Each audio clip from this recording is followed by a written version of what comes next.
This iHeartRadio station is brought to you by Vitamin Water. Okay, you can do this. I know. Carvana makes it so convenient to sell your car. It's just hard to let go. My car and I have been through so much together. But look, you already have a great offer from Carvana. That was fast. Well, I know my license plate and VIN by heart, and those questions were easy. You're almost there. Now to just accept the offer and schedule a pickup or drop-off. How'd you do it? How are you so strong in letting go of your car? Well, I already made up my mind, and Carvana's so easy. Yeah, true. And sold. Go to Carvana.com to sell your car the convenient way. Bienvenue à vous qui avez décidé de prendre part à ce nouveau voyage de l'esprit. Avant que Willy nous narre une fois de plus l'histoire de l'univers, nous voulions vous annoncer que Poussière d'étoiles marquera une petite pause estivale dans la diffusion de ces épisodes avant de reprendre en septembre. Cependant, rassurez-vous, il y aura quand même du contenu sur la chaîne tout cet été, car la deuxième petite émission dont Willy vous parlait va enfin voir le jour et démarrer en juillet. Vous retrouverez ainsi Willy tous les 15 jours dans une petite rubrique où il répondra aux questions les plus intéressantes qui lui seront posées. Cette émission sera vouée à continuer par la suite en septembre, en parallèle des épisodes de Poussière d'étoiles. Ainsi, dès la semaine prochaine, sur tous nos réseaux sociaux, vous pourrez nous envoyer toutes vos plus grandes interrogations en rapport avec la physique pour que Willy puisse y répondre. Alors prenez place et bon voyage pour cet épisode de Poussière d'étoiles.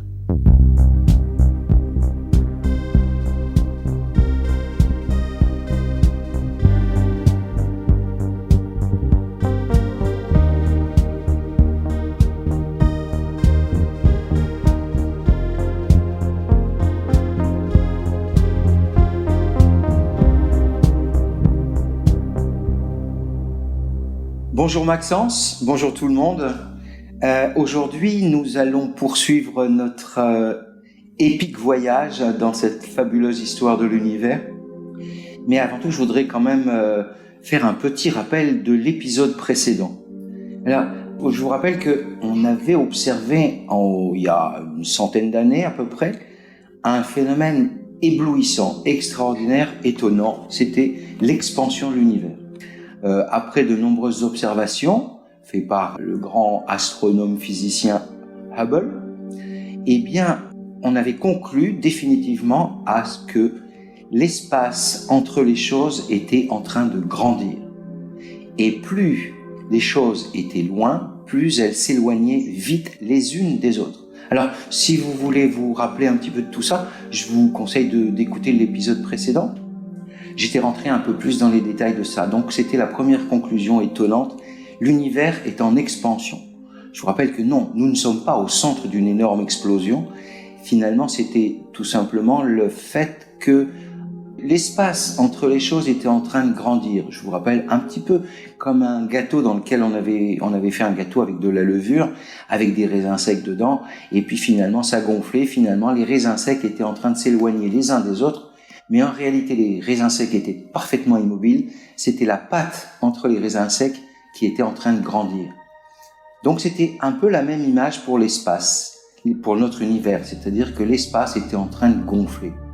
Et donc on observait donc les objets éloignés, les galaxies, on les voyait s'éloigner très très vite. Et plus elles étaient loin, plus elles s'éloignaient très très vite. Voilà, c'était à partir de cette observation qu'on a finalement déduit d'une façon terriblement logique que si on remonte le film à l'envers, eh bien, puisque l'espace était en train de rétrécir en faisant le chemin inverse, il s'avérait qu'à un moment donné, absolument toute matière et tout rayonnement et tout ce qui existait dans l'univers à ce moment-là, actuellement, eh bien, était concentré dans un point complètement délirant, dans la mesure où ce point n'avait aucun volume, n'avait aucun espace, avait une masse infinie, une énergie infinie, une température infinie.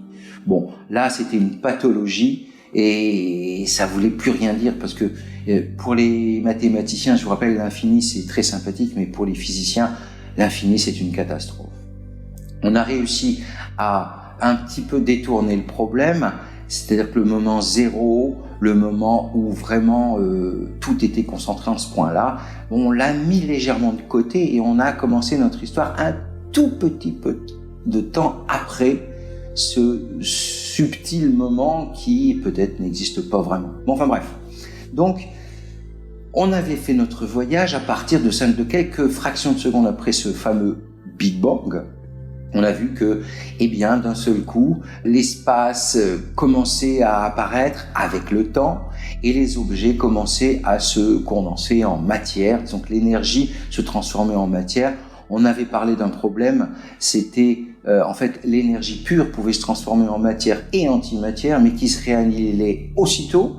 Et si ça avait été le cas, notre univers actuellement ne serait que rayonnement, que lumière. Et comme ce n'est pas le cas, c'est qu'il y avait dû y avoir un tout petit surplus de matière qui a fait parfaitement l'univers. La température était énorme, bref, il n'y avait rien qui pouvait se condenser pour fabriquer des choses complexes. Finalement, c'était étonnamment complexe, mais peut-être extrêmement simple, puisqu'il n'y avait pratiquement rien de complexe. Puis le temps est passé, l'espace, en grandissant, a fait que la température devenait suffisamment basse, en quand même quelques milliards de degrés, pour que les particules commençaient à circuler, mais bon, c'était tellement violent, et on en était à peu près là. 300 000 ans, enfin 300 000 ou 400 000 ans, ou 350 000 ans après cette espèce de temps initial, cet instant zéro hypothétique, là, l'univers était suffisamment frais, entre guillemets, pour que finalement, les particules présentes, c'est-à-dire les protons, les électrons, les neutrons et quelques autres particules élémentaires, ont commencé à s'assembler pour fabriquer l'élément le plus simple, l'hydrogène, avec un peu plus d'éléments un tout petit peu plus compliqués, l'hélium, qui était composé de 2 protons, 2 neutrons, et 2 électrons qui tournaient autour tranquillement. Bref, il y avait 2 sortes de matière, l'hydrogène et l'hélium, et peut-être quelques isotopes de ces 2 matières-là. Bref, l'univers continuait à s'expandre et la température continuait à baisser.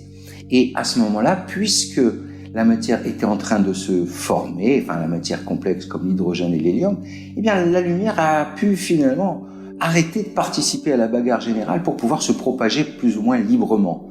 Et c'était ce qu'on avait appelé le fond diffus cosmologique. Et cette lumière a pu se propager et on est capable de l'analyser encore puisqu'elle se propage dans l'univers actuellement. Donc voilà, l'univers était tranquillement en train de se former. Ça voulait dire qu'il existait dans l'espace observable de ce moment-là une immense quantité d'hydrogène et un petit peu moins d'hélium, mais hydrogène et hélium, et puis c'était pratiquement tout. Et là, c'était catastrophique. Parce que puisque l'univers grandissait et que la température diminuait, il y avait de moins en moins de possibilités de fabriquer du complexe. Donc essayez d'imaginer, c'est une image simplement, l'univers était rempli d'une espèce de gaz qui était très chaud, mais un gaz composé d'hydrogène et d'hélium, et puis voilà. Et hélas, si ça s'arrêtait là, c'était fini. L'univers n'aurait pas pu fabriquer de choses plus complexes et on ne serait pas là pour en parler. C'est donc qu'il s'est passé un événement nouveau. Alors, on va faire un petit retour en arrière, tout petit. On va parler justement, vous savez, toutes ces particules, la lumière et toutes les choses qui étaient dans l'univers primordial, tout ça était en interaction. C'est-à-dire que ça se cognait, ça se repoussait, ça s'attirait. Et au tout début de l'univers, tout début, il n'y avait qu'une seule sorte d'interaction. C'est-à-dire une seule sorte de force. Et peu à peu, la température descendant, ça s'est découplé. Sont apparues, finalement, à partir de la force primordiale, 4 nouvelles forces. À cause de la température descendante, 4 interactions possibles étaient apparues. La première, c'était l'interaction électromagnétique, c'est-à-dire que il y avait des objets qui étaient positifs et négatifs qui pouvaient soit s'attirer, soit se repousser. C'était la première force. La première force arrivant, c'est celle qui domine actuellement dans l'univers par rapport à l'assemblage de choses, électromagnétiques. Les forces électriques et magnétiques. Et en même temps était apparue une force qu'on appelle la force nucléaire. C'était une force qui était très puissante, mais qui était à très courte portée. C'est-à-dire, elle était capable de faire rapprocher même des choses positives qui auraient dû se repousser. Et grâce à cette force, des noyaux ont pu apparaître. C'est-à-dire que des protons qui étaient positifs pouvaient se coller à d'autres protons pour fabriquer des objets, des atomes un peu plus lourds. C'est ce qui se passe actuellement dans certains cas. Il existait une troisième force, c'est la force électrofaible, mais bon, on ne va pas en parler, elle n'est pas dominante actuellement à grande échelle, à très petite échelle, elle est dominante. Puis une quatrième force est apparue, c'était la force de gravitation. Mais cette force de gravitation, vous la connaissez tous, c'est celle qui fabrique le poids sur Terre, qui fait que deux objets massifs pouvaient s'attirer. Mais cette force était extrêmement faible par rapport aux trois autres forces présentes. Mais cette force était valable que lorsqu'il y avait des très grandes quantités de matière. Donc, revenons un petit peu à après 300 000, 400 000 ans. Cet immense nuage d'hydrogène et d'hélium, qui était parfaitement stérile, qui ne pouvait plus interagir particulièrement par les premières forces, mais il y avait une telle quantité de matière, immense quantité de matière, que la gravitation a pu commencer à apparaître et à faire son œuvre. Alors imaginez un immense nuage, et puis tout ça bougeant dans tous les sens, et puis il existe une théorie qui s'appelle la mécanique des fluides, qui fait que c'est quelque chose que vous avez vu lorsque l'eau circule dans une rivière et que vous êtes au-dessus du pont, et le pont, vous voyez au pied des piles du pont, vous avez l'eau qui circule et ça fait des turbulences. Et bien dans cet immense gaz d'hydrogène et d'hélium, qui remplissait l'univers d'une façon plus ou moins homogène, eh bien de temps en temps, il y avait quelques petites turbulences, ce qui fait que, de temps en temps, la matière arrivait à tournoyer, puis se condenser, et les forces gravitationnelles entraient en jeu et faisaient amalgamer, faisaient s'effondrer des petits globules de gaz, de ce fameux gaz, de ce gigantesque gaz qui remplissait l'univers. Et ce gaz a commencé à se morceler pour fabriquer des gros amas de ce gaz que l'on a appelé finalement plus tard des galaxies. Et ces gros amas de gaz, qui avaient des masses de l'ordre de plusieurs milliards de masses solaires, eh bien, commençaient à s'effondrer pour fabriquer des petits globules. Donc imaginez ce grand nuage qui emplissait l'univers, qui commençait à se morceler en très gros nuages. Eh bien, la turbulence continuait à faire effondrer ces gros nuages, pour les morceler eux aussi à leur tour, pour fabriquer des petits globules encore plus petits, et ces petits globules de gaz commençaient à s'effondrer sur eux-mêmes, et c'était la naissance de la première génération d'étoiles. Donc, imaginez, prenons un cas, un petit globule d'un plus gros globule de gaz qui s'effondrait sur lui-même, et en s'effondrant sur lui-même, la gravitation faisait s'effondrer ce petit nuage de gaz. Or, ce petit nuage de gaz, qui était composé essentiellement d'hydrogène et d'hélium, commençait à se comprimer à cause de cette gravitation qui faisait s'effondrer ce petit nuage. Étant donné que la pression augmentait, bien évidemment, la température s'est mise à réaugmenter. Rappelez-vous qu'au départ, la température était gigantesque et puis elle s'est effondrée.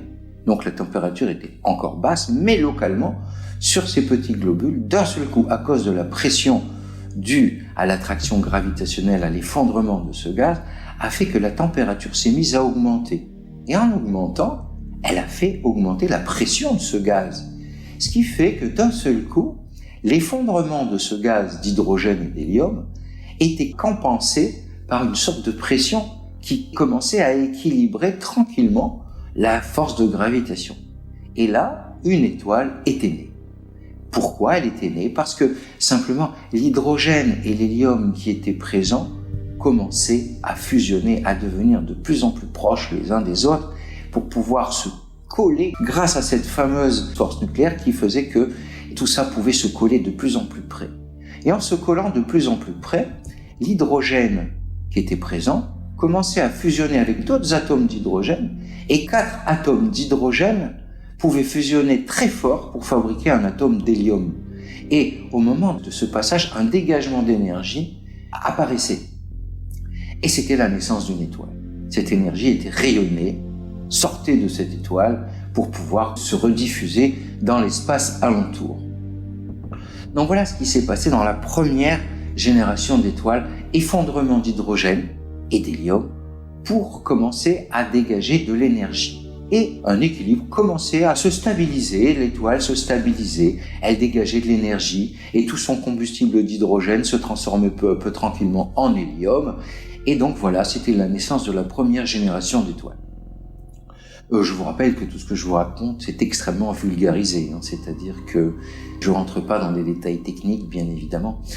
Voilà, et peu à peu, l'effondrement continuait à être compensé par cette pression. Mais, manque de bol, au bout d'un moment, tout l'hydrogène s'étant transformé par fusion en hélium, il y en avait moins. Donc le combustible commençait à devenir absent peu à peu.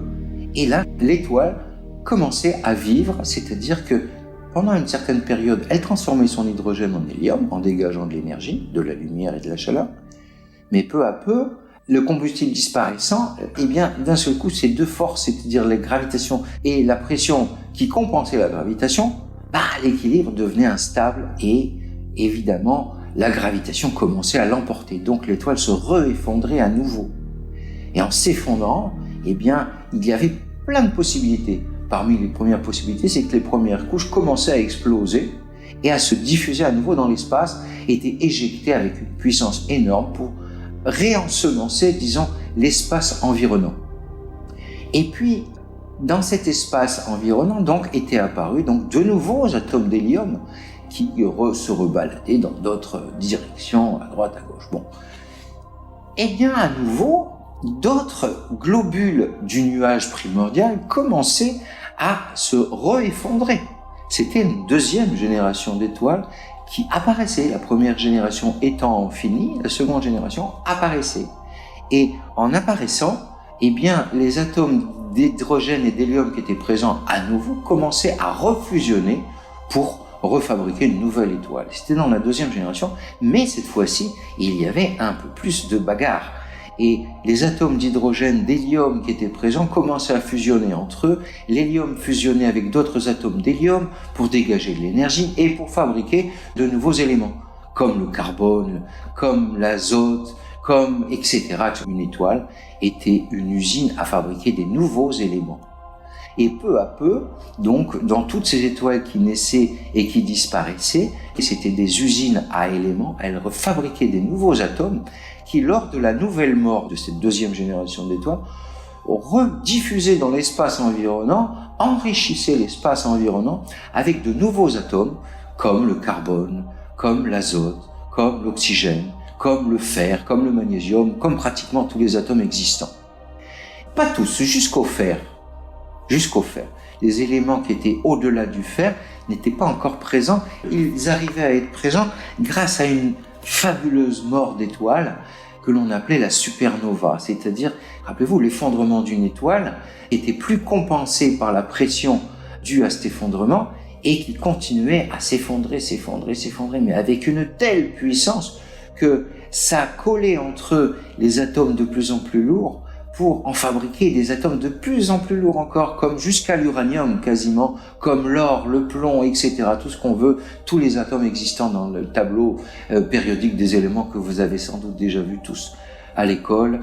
Et voilà, les étoiles étaient des fabricants, des usines à atomes. Et ces atomes, bien sûr, lors de la mort de certaines étoiles, comme une étoile normale ou alors une supernova, je vous donne un petit exemple. Une supernova, lorsqu'elle explose d'une façon extrêmement rapidement à l'échelle astronomique. Et lorsqu'on regarde dans une galaxie une étoile, une supernova apparaître, pendant un bref instant, elle envoie autant de lumière et d'énergie que la galaxie entière. Donc l'explosion est faramineuse et d'une violence absolument inouïe. Et cette explosion enrichit, bien sûr, tout l'espace environnant, tout le gaz restant, pour fabriquer une troisième génération d'étoiles. Et lors de cette troisième génération d'étoiles, c'était très riche. Il commençait à y avoir de l'hydrogène, bien sûr, de l'hélium, bien sûr, qui était toujours présent, puis enrichi avec d'autres atomes plus lourds, comme le carbone, comme l'azote, comme tous les éléments que j'ai précités. Et ces atomes étant plus lourds, lors de l'effondrement de la troisième génération d'étoiles, il existe un phénomène qui est dû à une loi mathématique qu'on appelle la loi du moment cinétique. C'est-à-dire, c'est un petit peu, vous avez tous déjà vu un patineur tourner sur une patinoire à glace. Plus il se condense sur lui-même avec ses bras et avec ses jambes, plus il tourne vite. C'est un peu ce qui s'est passé lors de l'effondrement de ces masses de gaz. Cet effondrement fait que le cœur de cet effondrement se met à tourner. Et en tournant, il crée une force qu'on appelle une force centrifuge, c'est-à-dire qui fait éloigner du centre. C'est un peu ce qui se passe lorsque vous êtes sur un manège ou en voiture. Lorsqu'il y a un virage, vous êtes éjecté au-delà de l'axe de rotation. Et les éléments les plus lourds commençaient à se positionner un petit peu sur l'équateur du centre de l'étoile, et ces éléments lourds commençaient à tourner autour du centre de l'étoile naissante qui était en train de dégager et sa chaleur et son énergie. Et puis, ces éléments plus lourds qui étaient tout autour se sont mis à s'amalgamer autour de l'étoile, en fabriquant, bien évidemment, vous avez deviné, des planètes. C'est un peu ce qui s'est passé lors de la naissance de notre étoile. L'effondrement du gaz a fabriqué l'étoile, le Soleil, qui était composé d'hydrogène et d'hélium et d'autres éléments comme le fer, le magnésium, tout ce que vous voulez, tous les autres.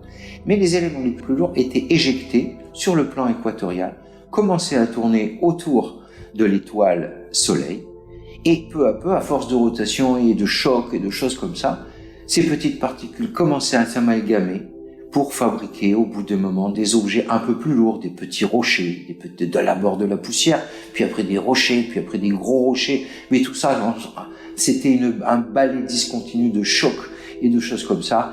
Et peu à peu, ces rochers commençaient à fabriquer des planètes qui tournaient autour de notre Soleil.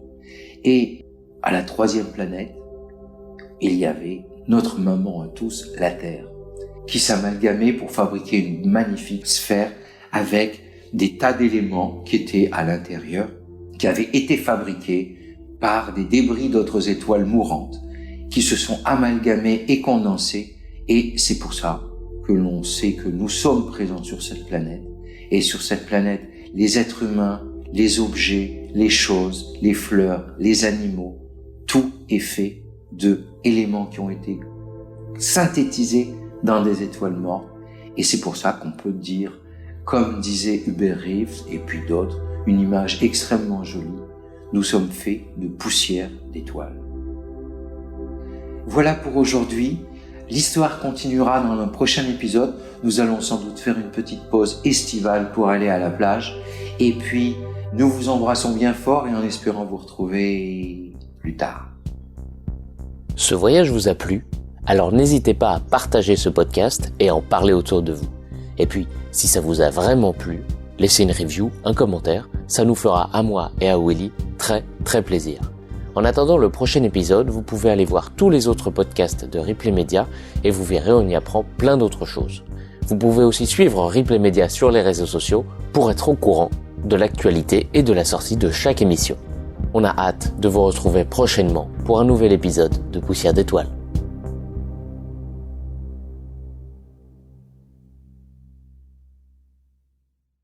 This iHeartRadio station is brought to you by Vitamin Water.